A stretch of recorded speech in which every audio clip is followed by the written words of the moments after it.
Welcome to our South Coast Alliance July webinar with these incredible women of faith and film and television. I can't tell you how excited I am for you to hear what they have to say. They are an incredible, talented array of ladies who have been quietly working behind the scenes.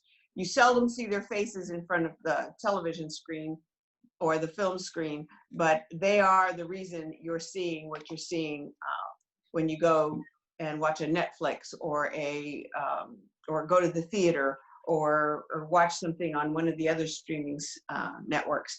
They have been managers, directors of organizations. They've done an incredible amount of good work in the faith and film industry. So I'm excited to introduce you today to our ladies. Beverly Holloway has been an independent casting director for TV and feature films for over 20 years. And she's a member of the South Coast Alliance. She's a member of the Casting Society of America.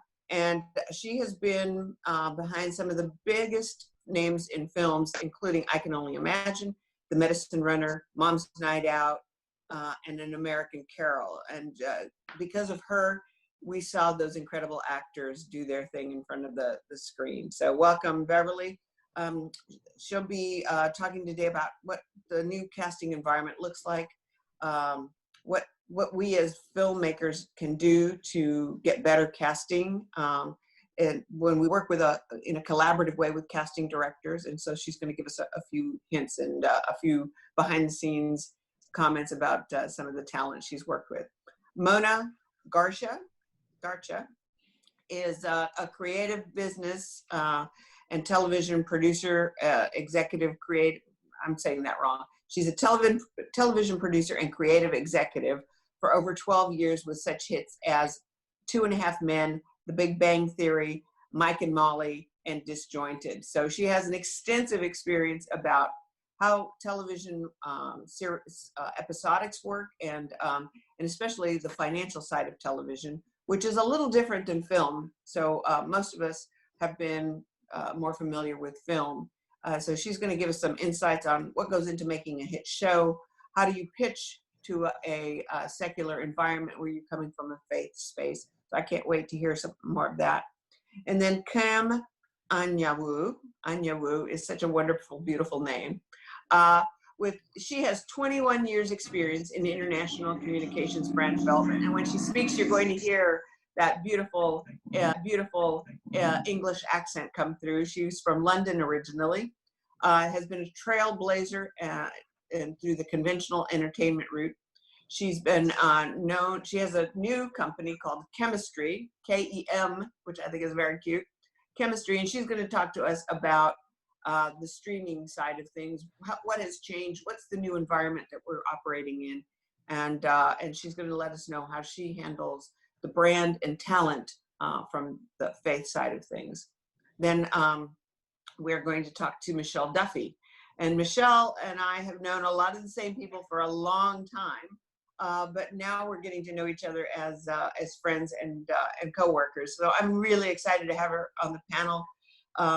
She is the CEO of D3 Entertainment. She and her two brothers are considered the premier liaison deal maker and marketing strategist in the African American community and the faith community. She works in corporate entertainment and sports, and she structured many marketing strategies that have generated over 1.3 billion, yes ladies, $1 billion in revenue, with Sony Pictures, War Room, God's Not Dead, and many others. She's close friends with some of the biggest names in the arena, including Devon Franklin, who is a great friend of this organization and a member. So she's going to be talking to us about how to get next to brands, how to get brands next to Christian entertainment, and the challenges that those things provide. And then we will close out with Cynthia Garrett, who is an amazing woman of God. She has a program on TBN UK and TBN around the world. She has her own talk show. So if you can't get enough of her here, please join her on her ministries. She has Cynthia Garrett Ministries, which creates tools and resources for women and talks about, she's very centered in Jesus. She's had an amazing career and an amazing life as an overcomer. And today she's going to talk to us about how young professionals can navigate in this environment and what that means going forward with some of us old cronies. So without further ado, we'll get started. Thank you so much, ladies. Thank you, everyone in the audience. We are so pleased to have you with us. And don't forget that this is being brought to you by South Coast Alliance. Its sponsors, which include Ralph Winter of X-Men and Joe Battaglia of Renaissance Communication, both very stalwart supporters of this organization. They've been here from the very beginning, and they understand that mentoring and supporting these voices is so important to all of us, the collective, as we can say, of people in ministry, but also people of faith who are bringing their faith into the secular environment in Hollywood. So Beverly, if you would take us away, tell us a little bit about your experiences in this unnatural world and what that means for the rest of us. Yeah, it's first of all thrilled to be here, just absolutely humbled and honored to be with all of you ladies and admirers of each of you. So yeah, things are changing quickly. The casting front really is now, I would say, forever changed on both sides of the process. And I think there's some good that comes out of that for both sides, both actors and producers. So, you know, I'll focus on the positive and kind of how we can move forward. So let me speak first to actors who are kind of realizing that the game has changed. In-person auditions, I really don't anticipate happening for quite some time. Some people say it may not be until the first of the year before there's a regular slate of in-person auditions happening. I would hope it wouldn't be that long, but it's possible. So because of that, we all need to embrace the new technology. So I think actors have been getting used to Zoom auditions, and now there's a new service through Breakdowns called EcoCast Live, which is what I happen to be using for the session I'll be doing today. And so now is the time, actors, to get the right equipment, to invest in the right technology. So you need to have, you know, great web connections and internet at your house or wherever you're going to consistently do those things. You need to have the right cameras and lighting. Those things are not really optional anymore. They were at one time, but they aren't anymore. So it's time to make that investment in your future, because that is how casting is going to be done for the foreseeable future. So the better you look and you're lit and the better we can hear you, then obviously the better your chances are as far as the impression from the director and producer side of things and casting director side of things.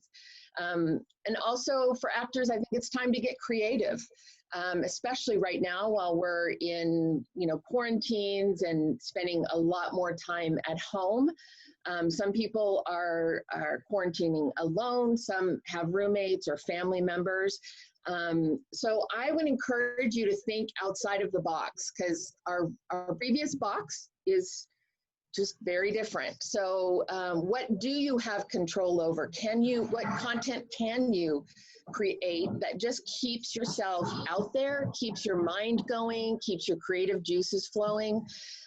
So there's a lot that you can do. So let's focus on what we can do rather than what we can't and what was. So webinars, a web series. Do you have someone you're quarantining with, or a director friend that wants to create some content and you're an actor? Like, start collaborating with those people you do feel comfortable being with in person and see what you can come up with. I've seen some really creative stuff coming out of families who are like, one did a Pirates of the Caribbean in their house and created It was amazing, so creative. I've seen new interpretations of, musicals and things. And yes, that may seem frivolous or funny or cutesy, but actually it's getting you out there. It's getting your mind going and creating, and it's getting you just being an active participant as opposed to sitting back and just waiting for everything to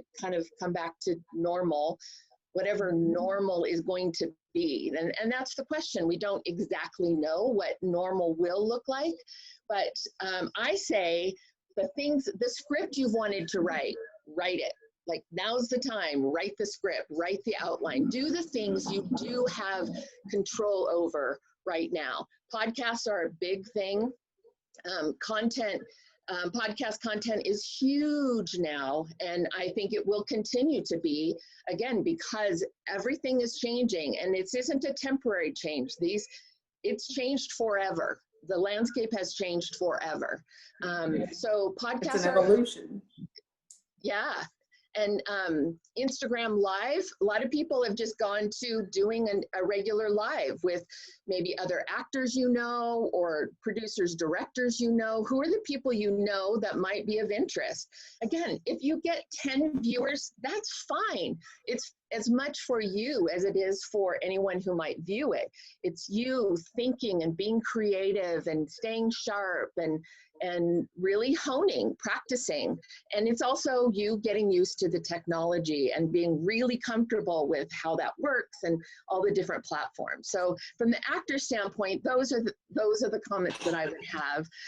From the producer standpoint, I would say it has changed forever. Now, the upside is that since everything's going digital as far as auditions are going, it does mean we can cast a wider net, right? We don't have to rely on the people who could make it into my office here in Culver City.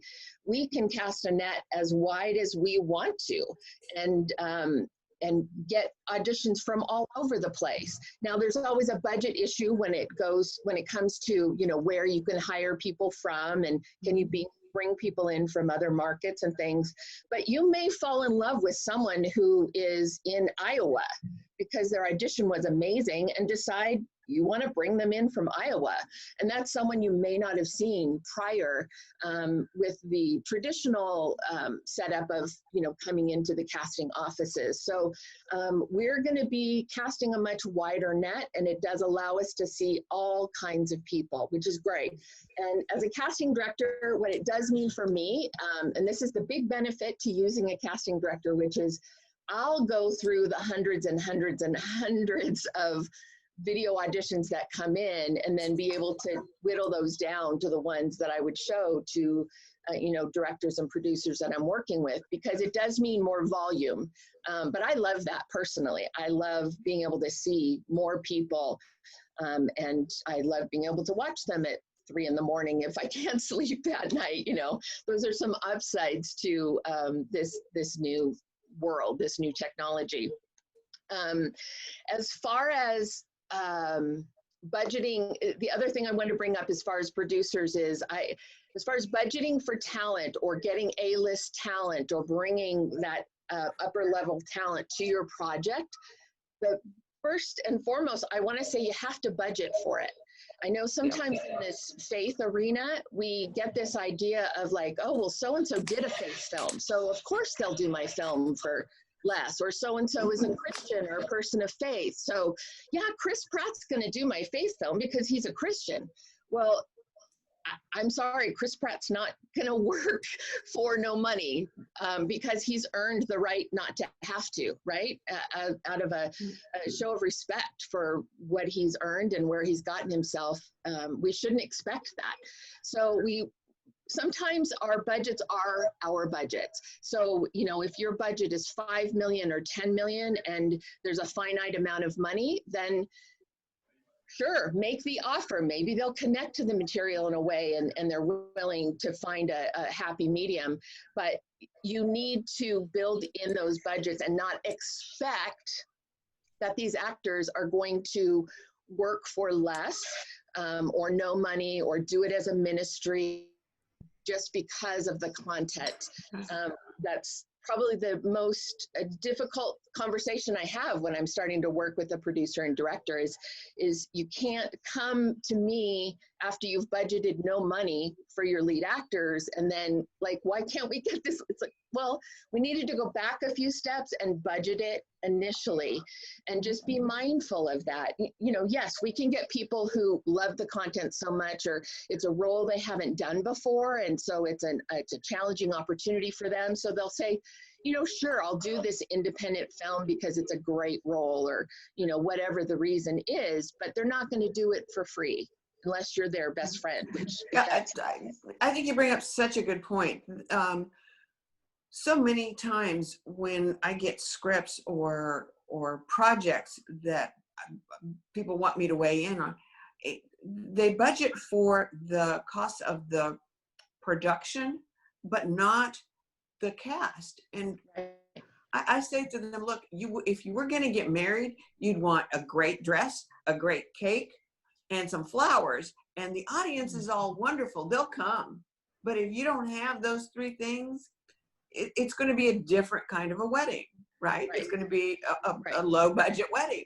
And that's maybe that's all you can afford. But in filmmaking, if you're going to make a film, you've got to go after your investors with the idea that you're going to pay for the top level cast that you can get. That raises the whole level of the production, the whole level of the film. It opens up doors for distribution that you would never have with having just a playhouse cast, you know. And they can be great actors, but they're not well known and they don't anchor the film to anything. So you always have to play to your audience, and your audience wants to see their favorite stars. That's why they come. That's part of the marketing that filmmakers forget to do because they're so caught up in the script. So thank you for making that point, Beverly. Yeah, absolutely. Do we have any questions at this point? Yes, I actually have a question from Quinn Gorday. I would love to know your suggestions on how to get into casting if you've had some extra casting experience. Thank you. Oh gosh, I wish there were an exact formula, but there really isn't. So I would say it would be a matter of trying to connect with the filmmakers in your sphere, best like student filmmakers even, or young independent filmmakers, and probably needing to start on sort of the smaller budget levels, really indie type thing. You may need to offer your services for, you know, kind of the bare minimum so that there's a mutual benefit. But you just need credits like anything else. You need to kind of build that credits and have something to show for it. So to the extent that you can, make yourself available to the new filmmakers and the up and coming filmmakers, just so that you start to establish those credits and opportunities, and then word will spread. I'm still working with producers I worked with my year one, and I'm in year 26. So I'm working with those same filmmakers. So. And they love you. They love you. All right. Well, thank you, Beverly. And now it's Mona Garcha. She works with the Irwin brothers over at Kingdom. And I'm sure she's got a lot to tell us about this new environment. Thanks for being with us today. Thank you so much, ladies, for having me on this panel. I'm excited to talk to you about TV, which is my greatest passion. I'm sort of the outsider of this group because I come from secular television, so my perspective might be a little bit different, but hopefully helpful. And I just want to say, I'm strictly speaking about television. I don't know anything about features. I don't come from that world. I'm learning about it now that I'm with the Irwins, but my expertise is TV, so I'm strictly speaking on that. And since we only have a few minutes, I'm going to go ahead and focus on one aspect of television, which is the selling process, because it is a little bit different than selling features. And I think, you know, when you're selling features, the audience is very important. I think for the sake of selling television, you kind of have to put the audience to the side, and your audience becomes the buyer. And if you're selling in this current marketplace in Hollywood, your buyer probably isn't Christian. And they're just like us. They want to put their name on a show that will get an Emmy. They want to be the ones that are discovering the next big hit. So let's give them that.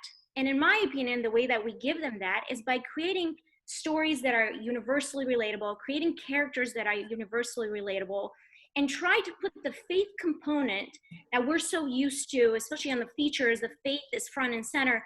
Try to put that a little bit on the side for the sake of selling, because when you're putting it front and center in a pilot script, it becomes an agenda. And an agenda does not make for a great story. So really our focus on the TV side is just tell a great story that's relatable, because you really want that buyer to see themselves in that story.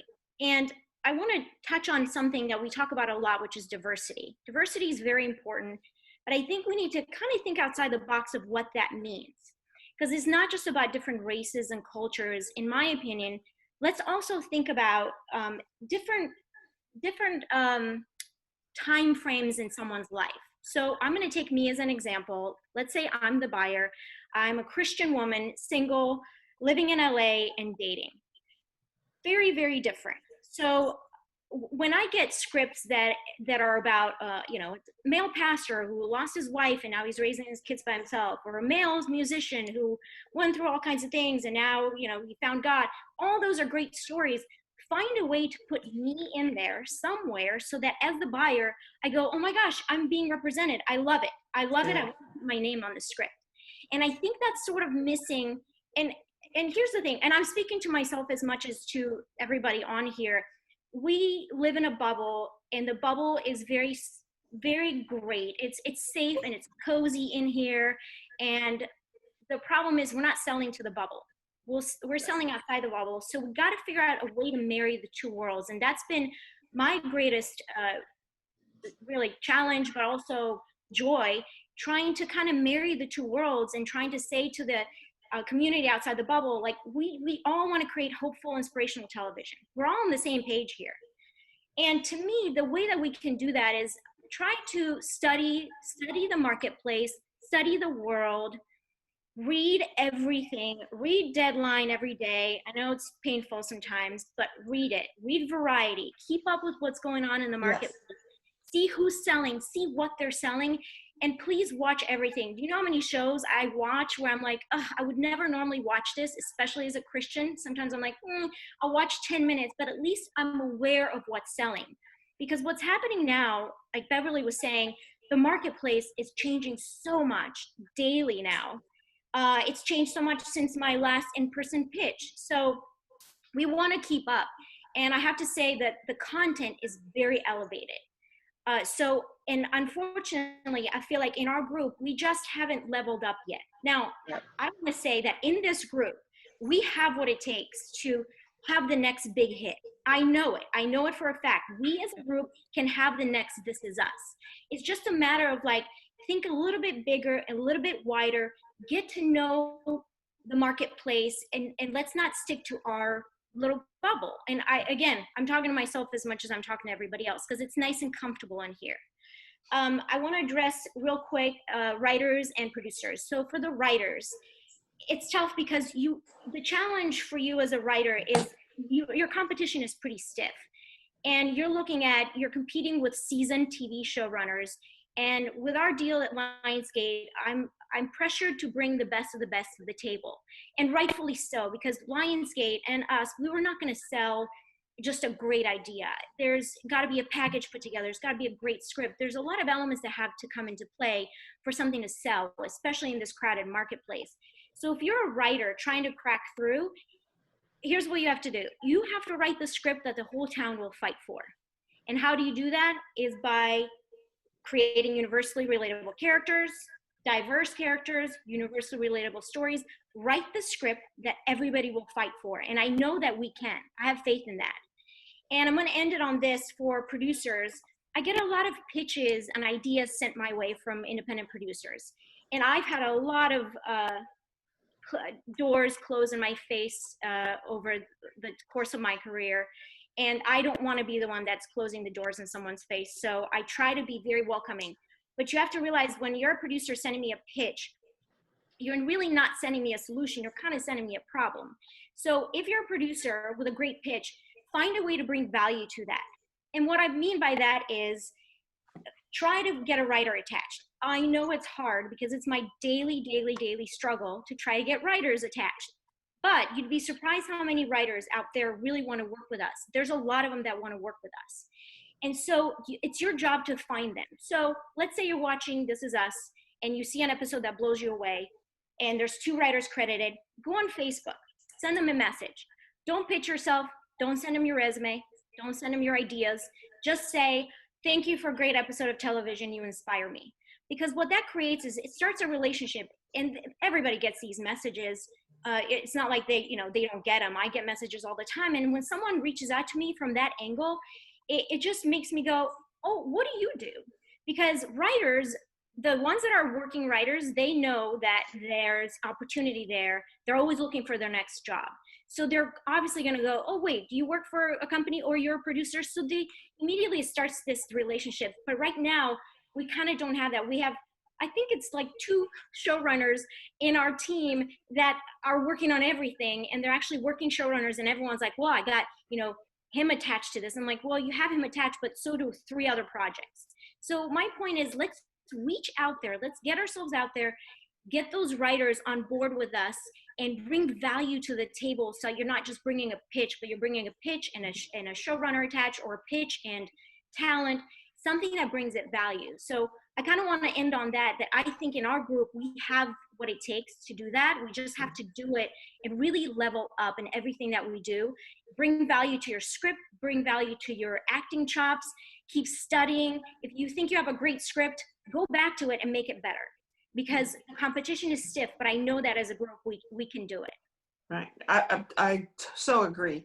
And to add to that, when I get a script, the first thing I do is, can I relate to that character? So Right. What you said earlier is, if I can't see myself in that actor's shoes, and that's true of a book, of a movie, of a television show, if I can't put myself in that arena, there isn't any point in going forward with it, because I don't think it's relatable. And the other thing is, for people who are out there who want to be script writers, who want to do these pitches, get your story arc correct. You've got to have a beginning, a middle, and end, and you got to have that character transition from the dilemma that he encountered or she encountered in the beginning to how they resolved that in the middle, and what transition they made to the end. Because they've got to come out the other end a different character for us to be cheering them on, right? Right. At least that's the basic story arc. So if you don't have that in your script writing, go back. There are plenty of tutorials online. There are plenty of people who will help you figure that out. But please have a story arc to your character and make the character multi-dimensional. One-dimensional characters just don't go anywhere. So Aide, do we have any questions for Mana? Not at the moment, but I do want to remind our participants that there is a chat area at the bottom. Please make sure that you ask your questions there. We also have some Q&As options so that you can put your questions in that space there too. Terrific. All right, Kim, you're up. Hello. Lady. And what a perfect segue to what you're doing these days. Total perfect segue. I'm so grateful to be on here. It's like this has become the new normal. It's like anyone who's had any camera experience is thriving, and everyone else is like, nice to meet you all. You're like, the camera's here. Thank you so much for South Coast Alliance for inviting all of us. I'm so grateful to be here with all of you. So much wealth and knowledge on this call. And it's so important, particularly being in faith, because faith is actually underrepresented, but kingdom is even more underrepresented. And when I talk kingdom, it's more the principles rather than saying Jesus is Jesus that and faith this, faith that. We have to find a way to be just of excellence and of power when we're writing, when we're acting, when we're doing anything, so that people go, there's something different about you. And I think when you want to share your faith by accident, you get sharing so hard that people don't know your gifts and talents. And we got to make sure we're being led on how we interact with the world and do stuff differently. But I want to talk about global brands.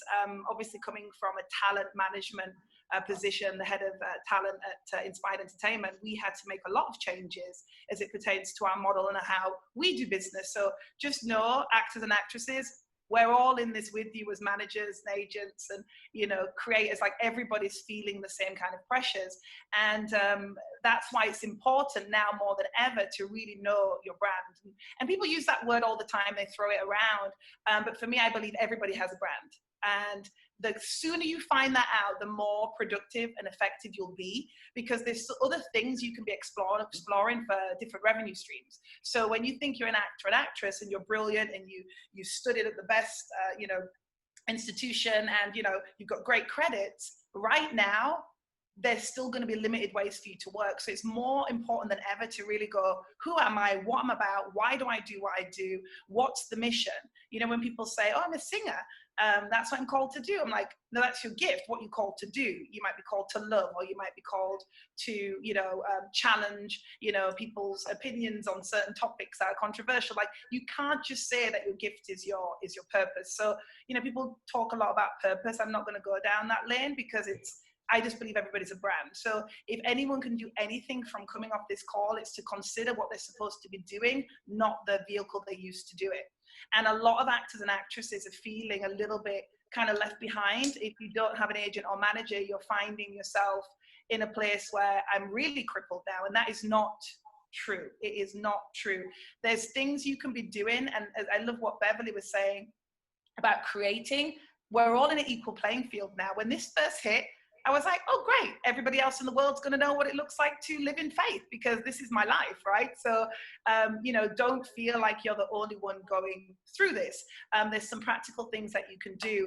And one thing I always say, it's like the SOS, selflessly offer service. It took me 7 years to figure this out in the business. When you come to say, Jacqueline, what do you need? Mona, how can I help you? It completely throws them in Hollywood, because they're not used to that question.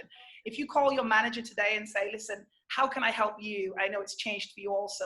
You're probably the only person who's ever called them all year with a question like that. So do know that you're also valuable, and there's things you can be offering to people, even though you might not feel like you have anything. And one thing I've realized is that a lot of the managers are feeling just as much pressures as the talent. So we want to connect with talent, and we want to have conversations. We want to know what you're working on. So don't feel like because this has happened, there's no work. The model's shifting, and when it shifts, we want to all be ready to be able to present what we've been creating and where it's heading into. And something I 100% know is going to happen is podcast is the future of our programming. I never like to be the Debbie Downer, but I do like to be honest, because when it comes to past, people go, oh yeah, Kem said that. Podcasts are going to be the new way of doing business. I know Beverly touched on it a little bit in the beginning, but guys, lockdown's going to happen again, particularly here in Los Angeles. I know there's people on this call who've joined from the UK and also Nigeria. All these different markets are different, but ultimately we're all going to be locked down. And the power of podcasts is that we can record from our homes and still have editors and producers create where it still has the standard it had before quarantine. So what I'd say to actors and actresses is, check out a voice over agent. Call your manager and agent and say, I don't know if you know about this, but I've been really hearing that there's more podcast work coming about there, doing unscripted and scripted dramas. Like, this is happening. C13 actually announced that they're specifically only producing films for podcasts. And, some of them are paying 6 and 7 figures, not necessarily C13, I don't want to quote that, but they're paying a lot of money for podcast guys. So don't worry about what we're not doing anymore. Let's look at what we can do and how we can navigate in that space. There's a company in the UK called Broccoli Content who have been doing podcasts for a long time, and they've partnered with Sony. So just like we do all these first look deals, in the film and TV business, it's also happening now with podcasts. So you want to be one step ahead with your managers and agents and giving them this kind of insight, because they all don't know this is happening. There's been an increase on breakdowns of looking for actors for voiceover and podcasts, but I don't think we've all adjusted yet to see this as the new norm, but it will be the new norm. So while our shops are open and things are still moving, make sure you have the equipment to be able to work. So make sure you have, whether that's audio recording equipment. I can share some stuff in the chat, some really basic equipment like $400, and you'll be working at top level industry standard. But just make sure you're equipped so when these opportunities come that you don't miss them. I also wanted to talk about what we're doing in the UK. Obviously, global brand management. People always say, what's a global brand? It's basically a client that is not waiting for a job. They're creating jobs. They're creating systems. It's not just about waiting in line for opportunity. It's finding a way that you can start shifting systems and creating opportunities, whether that's launching a channel, starting a production company. All those things is about being the leader and being the head and not the tail. So I do encourage you to really dig a little deeper and figure out, you know, if money wasn't an issue and if time wasn't an issue, what would you really be doing?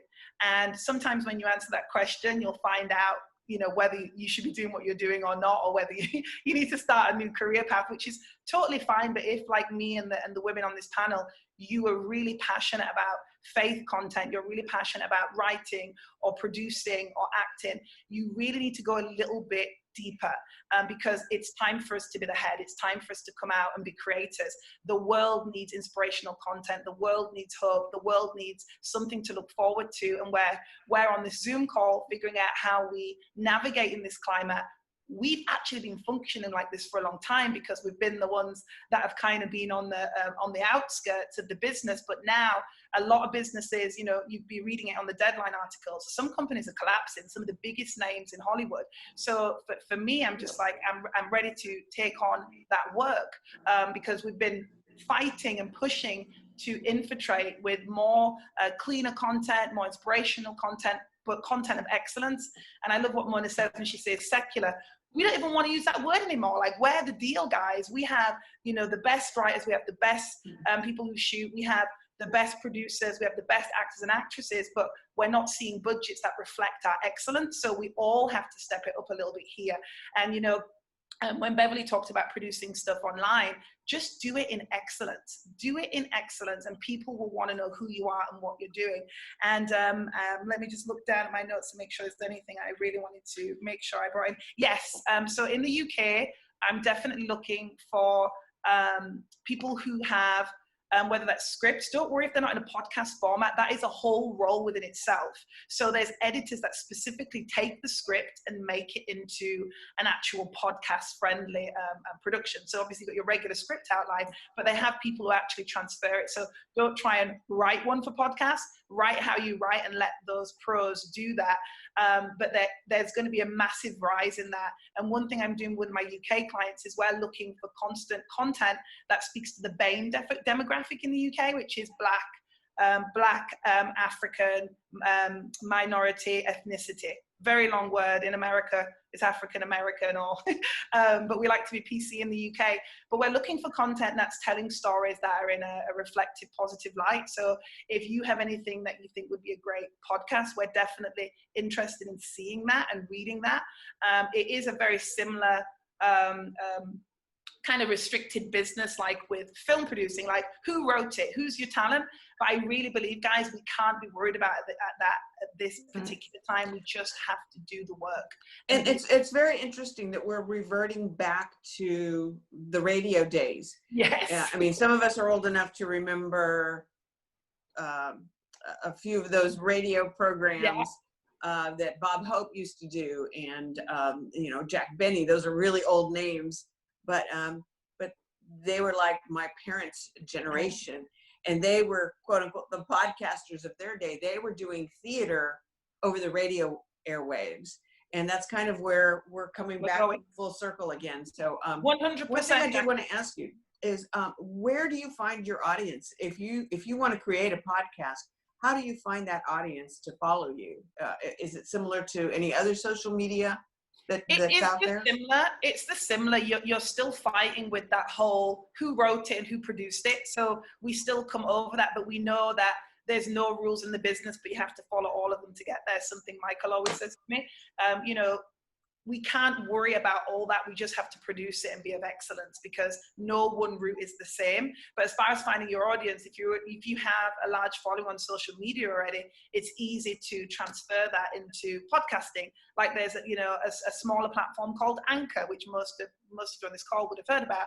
A lot of people are using that. If you know your brand and you've got a great editor, you can create something that sounds equally as good as something Sony's put out. But if you start getting following and people listening, you know, someone will be like, wow, they've got like, you know, 500,000 listeners on a Sunday afternoon. Like, we just have to do it and not worry about what we get from it. Like I always say to people, don't worry about God's glory at the end of your product. Like, look what God did, I got an Emmy. Look what God did, I got a record contract.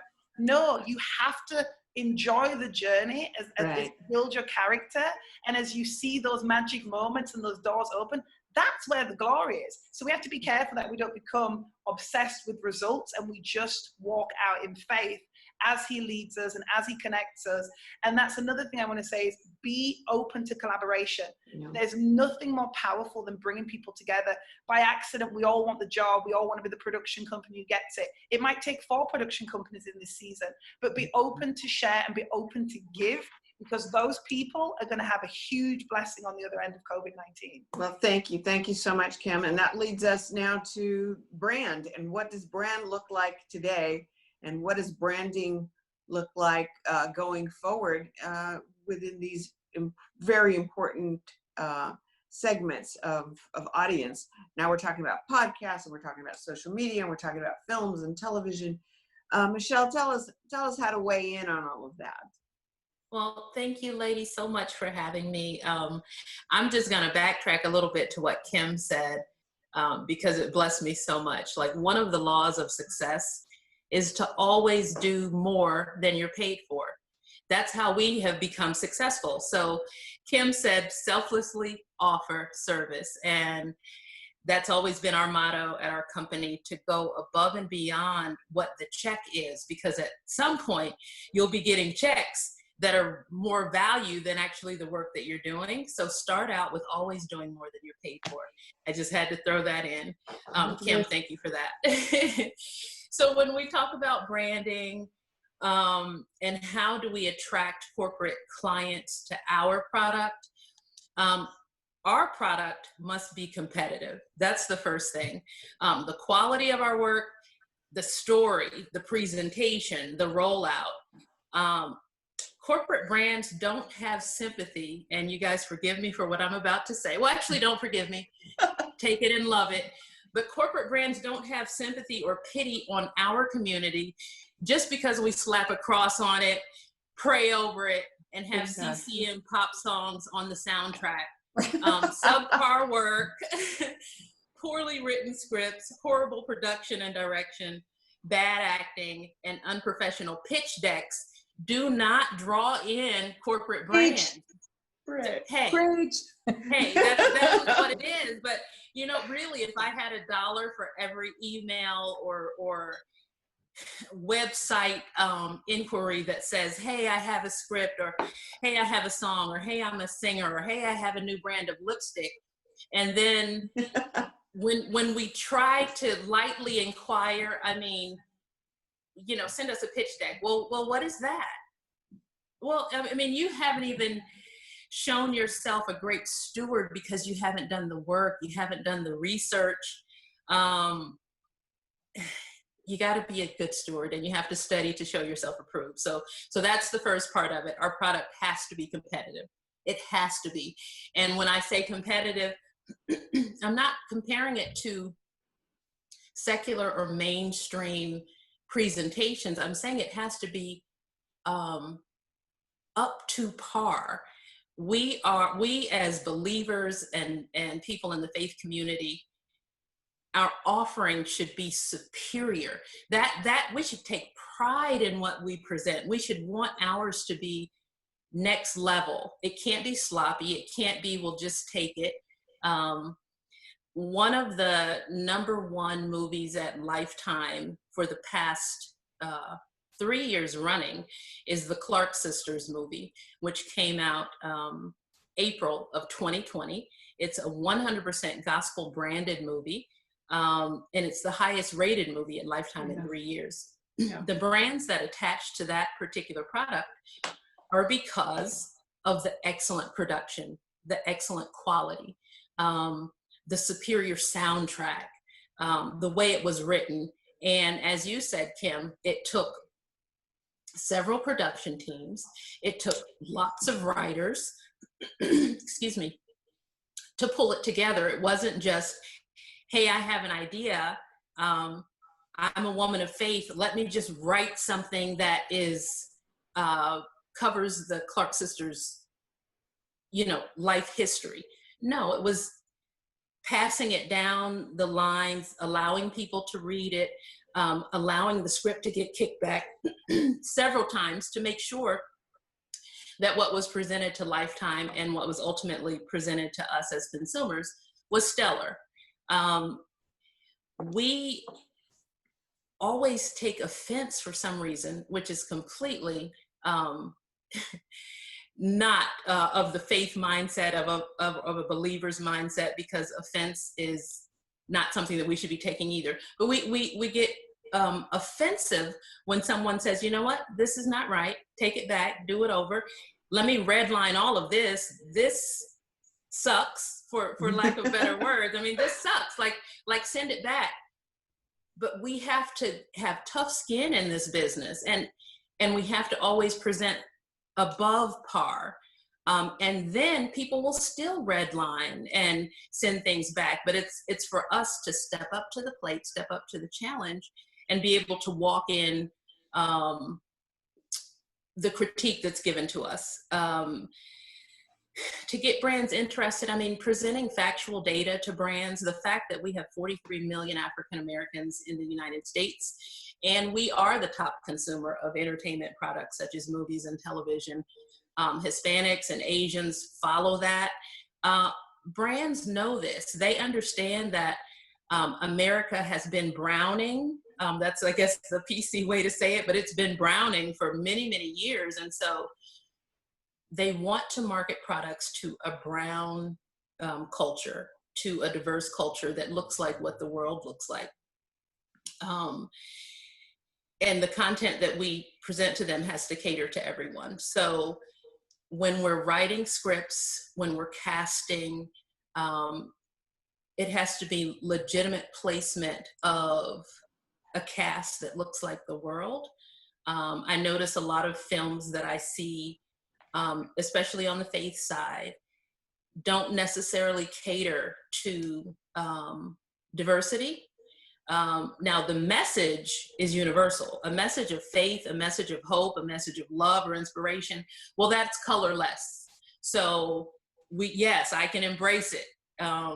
But it would be beautiful for me to see that, hey, I'm one of the people on the screen. My voiceover is on the animated character. I can tell it's brown. I can tell there's some color in the production. And it doesn't turn the production to an African-American script or an Asian script or a Latino production. It just feels like what I see when I go in the grocery store, what I see when I go to the gas station. Right. It's what I see when I look at America. And so I think it is essential that we intentionally put effort towards making the screen look like what the world looks like. I mean, intentionally, because sometimes it seems like we intentionally don't do that. Brands are attracted to diverse culture. They're attracted to what the world looks like. And you see now, especially over the past 6 months, a lot of corporate brands are really catering into the African American community, making sure that their commercials have browned up a bit. And it just feels special, I think, to the whole world to be able to see that a brand is attracted to that. The brands follow the culture. And so if we are not producing content that follows the culture, not taking faith out of it, not taking the aspect that we're believers out of it, but that follows maybe I shouldn't say the word culture, because I think I sometimes get in trouble with the word culture. But where society is, brands are looking at what's happening in society. We're going to attach ourselves to that because we know that's where the eyeballs are, and that's where the visibility is. But I think also, I'm sorry. Go ahead. I just wanted to weigh in a little bit here because one of the things that you were talking about with regard to culture, there was a television program the other day that came out, it's called Broke. And it's about a family who takes in the sister because she and her husband have been cut off from his wealthy father. Cute, very diverse cast, a Hispanic lead guy and his butler, and they were constantly interjecting all of that. And to me, it felt very authentic. I mean, everywhere you look, our households are mixed, our business environments are mixed, but so many times the characters that could easily be any culture are relegated to the stereotypes. If we could start thinking out of the box, if the lead has to be a Black woman because it's the story of a Black woman and her struggles, that doesn't mean that some of the other characters can't be Hispanic or Asian or white or whatever, because that's the environment that we live in, especially when you're in the Southwest or the Northeast. I mean, those societies have become very, like you said, brown.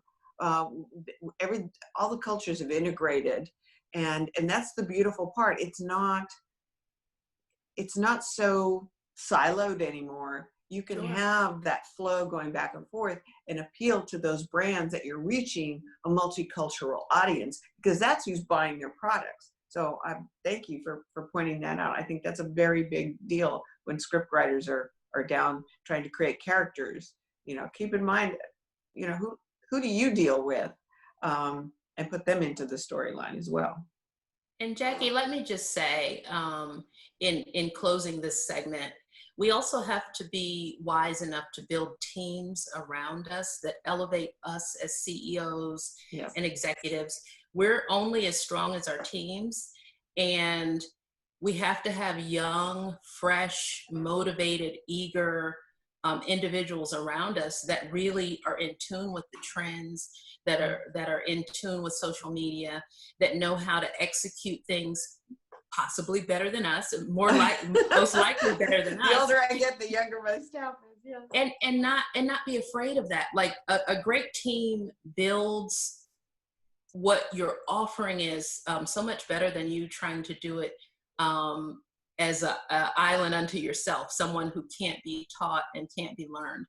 Those teams provide an attractive carrot for you to present things to corporate sponsors so that they really can relate to the language that you're sharing to them. Yeah, we need a webinar just on attaching brands. We're gonna have to have you back. And I know this is not, I know this is inspiration for all of the viewers. So let me just say this, because I have to say it. There's a winner in every single one of you. And it is our responsibility to dig deep within ourselves, to be introspective, to seek the help that we need so that we can live our very best life, so that we can be optimal, so that we are thinking right. Surround yourself with great mentors, and push towards the goal and the dreams that God has planted in you. Trust me, it's not impossible. Every single one of us here on this podcast started at 0. Exactly. And God has pushed us forward because of relationships, because of conversation, because of believing in ourselves, and sometimes because of professional help. But it does not hurt you to reach out to people to help elevate your thinking, elevate your craft, elevate your workmanship. Don't try to do it alone. Find a great mentor and go, because there's a winner in you. Look, we're all winners. There's a winner in you, so go for it. That's a great segue to our next speaker, Cynthia. Cynthia knows about starting from 0 and being a winner, and she brings so much experience to this roundtable. She could speak on any of these subjects at length, and has, and does frequently. So Cynthia, share with us what you're up to and how faith has worked in your life to get you where you are. Well, Thank you, Jacqueline, and I'm happy to be here with you guys. And I have to tell you, I think it's really, I'm honored to be in this, time of my life where people often turn to me for, for a faith comment or to speak to them about faith and encourage them about faith, because it's, I spent the larger part of my life, not unlike Mona, in secular network television. Television, especially television, it's my drill. I came out of the womb. I was a lot unlike other kids who don't know what they want to do and they figure it out. I came out of the womb and my first words were, I want my own talk show and I intend to produce and create. I've been a creator since I was young. My mom often says, you never had another lane. I didn't. I went to law school. I graduated from law school in the top of my class only so that I could read my entertainment contracts. And I was literally that clear. That's a blessing and a curse. The blessing is, I tell you, get clear about your lane, even if your lane is that you don't exist in a box, because I think we are in a world that loves to put people in boxes. Are you a writer? Are you a producer? Are you an actor? Well, I got to tell you, I've been a creator my whole life. I went through seasons of my, I've always been a writer. I always go back to, I'm a writer because I have to express myself. Therefore, I'm a talker. I need to get a message out. We all have a message in us. And I always say there's glory in each of our stories. And our stories become that much more multi-layered when we submit them to the God of glory. So for me, my faith has always been a part of who I am. So I started in secular television 30 some odd years ago, and kind of got shot out of a cannon, signed right away head of the department at William Morris, who is my friend to this day, through mergers and promotions to becoming the #1 producing, agent at William Morris Endeavor. And he always said to me, and the many mentors in my life, and I had many mentors and of many colors in my life. I grew up in music, in television, and in film. And as someone who always walked through all of it with my faith, what I learned was that no matter how I'm expressing and creating myself, whether it's as a writer, whether it's now today on a pulpit speaking at a church, I'm always going to be myself. And God is always going to ground and influence the way I see things and the way that I think about things. And I think as creators, what we are really called to do is to, the word authentic is so overused to me. It's just overused by the secular world and the Christian world. But in all honesty, authenticity really and truly is understanding that our great commission as believers is to make disciples. And I make disciples everywhere I go, even if it's to a Hollywood party that's full of gay people, because I got a lot of gay people and a lot of Jewish people and a lot of non-believers in my life. That is the world I live in. I think as creators, especially creators with a faith platform, we have to really be authentic and true enough to write about what we know honestly. And part of what Michelle just said resonates so strongly with me, because Fox Network knows that every time it's broke, it goes out and it gets a black show. And that black show refunds the network. And then they're back in again. Tommy Hilfiger did it in fashion. It was the hip hop culture that made the Tommy Hilfiger brand. And then he distanced himself. And when he's broke again, he'll be right back. That's what I always say. So we have proved and proven that we have buying power and money power. As a matter of fact, I think that people of color, specifically African Americans, have proven our power more than Christians have. Because if Christians actually wanted certain kinds of media that spoke to certain kinds of messages, then they would start to put their money where their mouth is and where their cable station is, and they would begin to support our projects. And part of our issue is that we expect that since we're in ministry that you'll do me the favor and do it for free. Don't ask me for anything for free. I do ministry for free. I take missions trips for free. I adopt children all over the world and I raise them for free. My husband and I have educated tons of kids and gotten them through school because we believe in them for free, but don't ask me to work for free. And we have to stop doing that because we don't serve God that expects that of us. He expects us, as Kim used the word, excellence. Mona used the word excellence. The Bible says, in beginning, God created. We need to be the greatest creators I know. And I've got to tell you, you guys, I grew up, my mentors have been people like Jerry Lewis, Ed McMahon. Denzel Washington taught me to act by running lines with me. You know, like became, when I was expressing myself through a season of artwork, he became my first patron, sent over his art dealer, and she started looking at these paintings and going, oh, you're an incredible self-taught expressionist. I said, I paint words on canvas. I gotta talk. That's me. I gotta talk. Whether I'm writing a script, I've sold scripts to ABC Network, hour dramedies, half an hours. You know, they haven't, some of them didn't get to the screen. Some of them got into various stages of development. Lee Daniels was the first person to start looking at my film scripts and putting me into development deals. Part of this journey is about perseverance, and it's about faith, but it's about being true and truthful. There were certain deals I walked away from because one of the things I learned is that inside God's will, there is no failure. Outside God's will, there's no success. So if you're spending your time on a project that you just have no real God affirmation about, there's nothing truthful or authentic about who you're supposed to be and the life you're supposed to be living as a believer, then you probably need to find another project, and don't call it a Christian project. You know, but if you're spending your time on something that you're passionate about, then it doesn't matter how many no's you get. You're going to keep perfecting it. You're going to keep rewriting it. I mean, you guys, I started out as talent, as an actress, but because I had the gift of gab, I got really channeled at William Morris into doing talk shows, got shot out of a cannon, became the first Black woman to ever be given a late night show in network. So I found myself, after years with MTV and VH1, hosting a network late night show behind Leno and Conan O'Brien. And then, but I kept saying, you guys, I'm a writer though. I'm a writer. My friend is a longtime actor by the name of Orlando Jones, and he kept saying, girl, you can write. Make them let you write. Keep yourself from getting stuck in a box, because writers are always important, because you will always be writing and producing the creative desire of your life. Always. You can't wait for other people in the delivery room in the 9th hour when you have to push the baby into the world. You've got to believe it.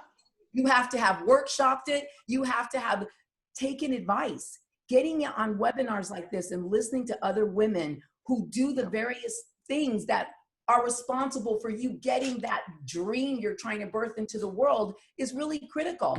I'm listening to Beverly Holloway. I can't tell you how many auditions I've gone on as quote unquote talent in my lifetime. And she's right. Casting has changed. Figure out how do you know what I tell, one of my greatest things is that I get to encourage young people. Kim said service. Christians don't like to accept the fact that we are supposed to be serving each other, because we are supposed to be serving the Lord, because we are servants. Get over yourself. Serve. Get the mop. Clean the toilet. And if you don't want your servants involved in ministry and changing poopy diapers, you should get out of ministry. So that said, my greatest gift is blowing under the wings of young women. I tell these young women all the time, I have actresses, singers, young writers, young producers. Okay, look, ask questions, get feedback, get it torn up, get it ripped apart, go back to the drawing board. Because the most talented people that I know, from the Denzel Washingtons to my brother, Lenny Kravitz, who's no slouch when it comes to talent, Lawrence Fishburne, Bette Midler, like I can run the gamut of talent that has been a part of my life as friend and mentor. Tear up your product. Don't be afraid. This, just because we're Christians doesn't mean we should say to you, keep praying about that. Or, do it again this way. No, I want to always tell you, this is wrong, this is wrong, this is wrong. Go back to the drawing board and make it right. We got to not be so sensitive. Michelle said it. Offense doesn't exist in our Christian walk. I don't have time to be offended with any of you women. I want you to look at my projects and say, that's not as good as it can be. That performance wasn't everything it needs to be. Because I, for one, don't want to see any more subpar Christian projects. And I've got to stop this Christian labeling.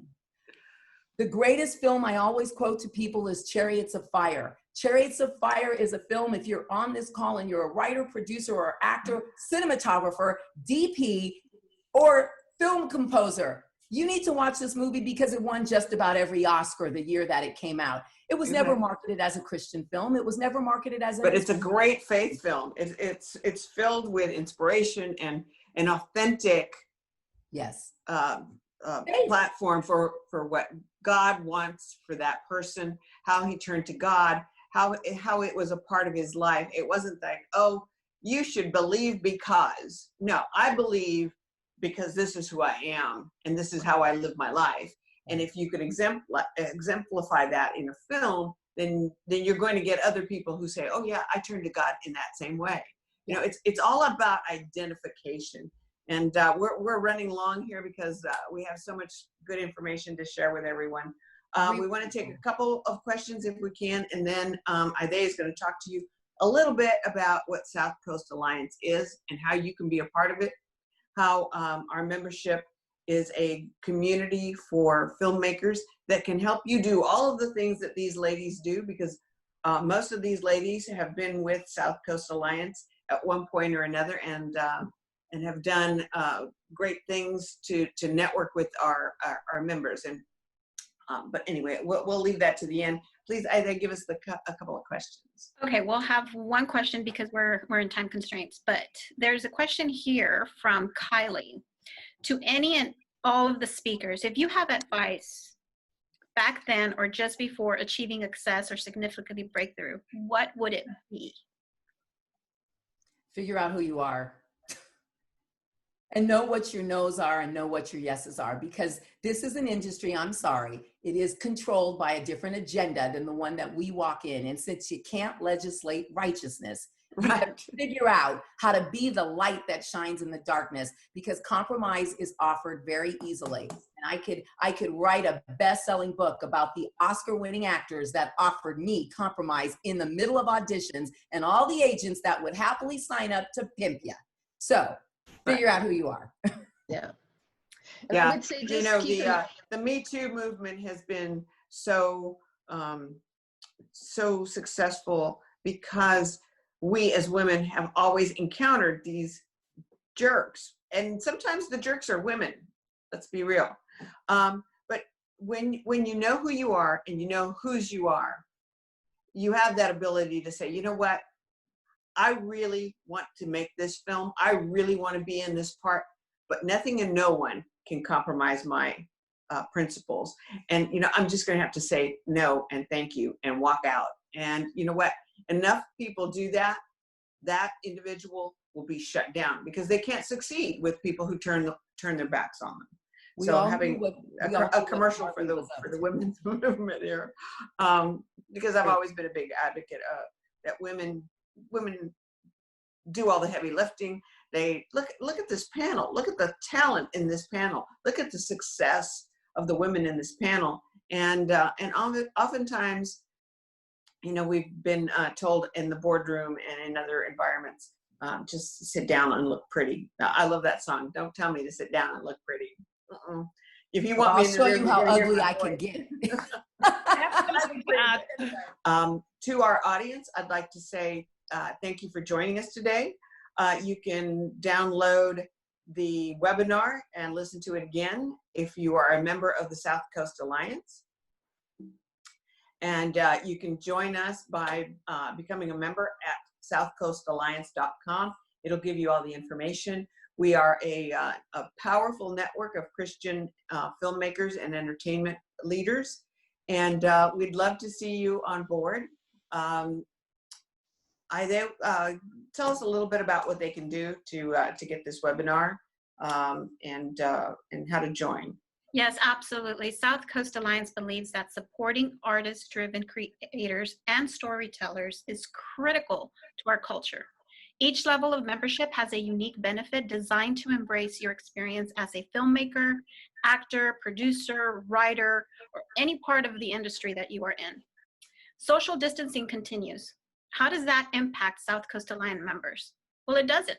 We are still looking at scripts. We act as advocates on your behalf. We focus on mentoring, and we're always looking for the up-and-coming talent. So take your love of film and creating to the next level and join us at South Coast Alliance. Enjoy the perks, tailored exclusive access to events and networking. Here's some membership details, but you can also find it on www.southcoastalliance.com. And these are some of our members that have been attending some of our past events. We are so grateful for them. Thank you for joining us. And we have some member highlights. Coming soon is Redeeming Love. We have our co-founder, Simon Swart and Cindy Bond. That's a part of this amazing film. We can't wait to see it. Sherry Rigby. They were the producers, and it'll be coming out in February. Yeah, and Sherry Rigby just wrote a wonderful book called Consider the Lilies. Please check that out. And of course, one of our founding members is Joe Battaglia, and he just wrote a book called Make America Good Again. We're so excited for our members. Please, if you haven't joined South Coast Alliance, join us. You will not regret it. It'll be so much fun, and it'll give you lots of insights for upcoming events. We also want to thank our sponsors, Joe Battaglia with Renaissance Communication, and of course, Ralph Winter. Thank you so much for joining us. Jacqueline? Thank you, everyone. And by all means, become a part of the network. And for those of you who are out there who have joined us, thank you so much for being members with us. The networking opportunities are terrific. The mentoring opportunities are vast, and what we try to provide each time we do one of these webinars is to give you tangible skills and an understanding of the industry so that you can succeed as well. And all of our members, please let us know what you're up to. We'd love to promote it on our website and tell the rest of the world what you're doing and how successful you're being as a Christian industry leader. So thank you again, and see you next time. We'll be, look at this space. We'll be doing it again in August. Take care.